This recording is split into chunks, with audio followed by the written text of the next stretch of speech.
Jalpaiguri blood ব্যাংকের রক্তের সংকট মেটাতে ও মুমূর্ষু রোগীদের কথা মাথায় রেখে রবিবার স্বেচ্ছায় রক্তদান শিবিরের আয়োজন করল সক্ষমের জলপাইগুড়ি শাখা। শহরের ৪ নম্বর ঘুমটি এলাকার একটি ভবনে এদিন রক্তদান শিবিরটি অনুষ্ঠিত হয়।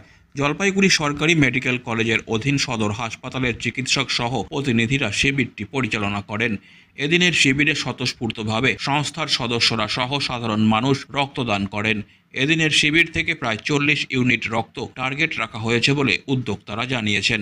উদ্যোক্তাদের তরফে দেবব্রত ঘোষ বলেন, প্রতিবারের মতো এবছরেও রক্তদান শিবিরের আয়োজন করা হয়েছে। তিনি আরও বলেন, মূলত থ্যালাসেমিয়া রোগীদের কথা চিন্তা করেই শিবিরের উদ্যোগ নেওয়া হয়েছে। অনেক সময় হাসপাতালের ব্লাড ব্যাংকে রক্তের সংকট দেখা যায়, আর এতেই সমস্যায় পড়েন গ্রামগঞ্জের মানুষ সহ সর্বস্তরের মানুষরা। সক্ষম আমাদের স্বেচ্ছাসেবী সংগঠন সক্ষম জলপাইগুড়ির উদ্যোগে আজকে প্রতিবারের নয় এবারও স্বেচ্ছায় রক্তদান শিবির আয়োজন করা হলো। আমাদের তো টার্গেট ছিল 50-60 ইউনিট, ইউনিটটা কম হয়েছে যেহেতু গরমের জন্য। আমরা প্রতি বছরই করি, এবারও করলাম।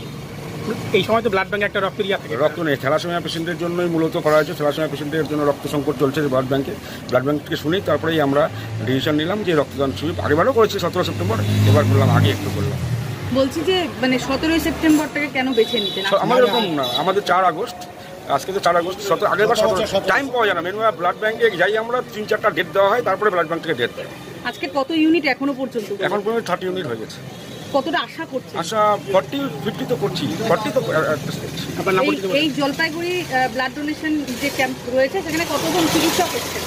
এখানে তো চিকিৎসক মূলত 2 জন আসছে, বাকি অ্যাসিস্ট্যান্ট আসছে 3 জন। টোটাল কতজনের টিম? 5 জনের টেকনিশিয়ান আসছে, 5 জনের টিম, 5 জনের টিম আসছে সদর হসপিটাল থেকে। আমার নাম দেবব্রত ঘোষ, সক্ষম জলপাইগুড়ির secretary. Disclaimer. This channel may not promote any violent, harmful or legal activities. All content provided by this channel is meant for an educational purpose only.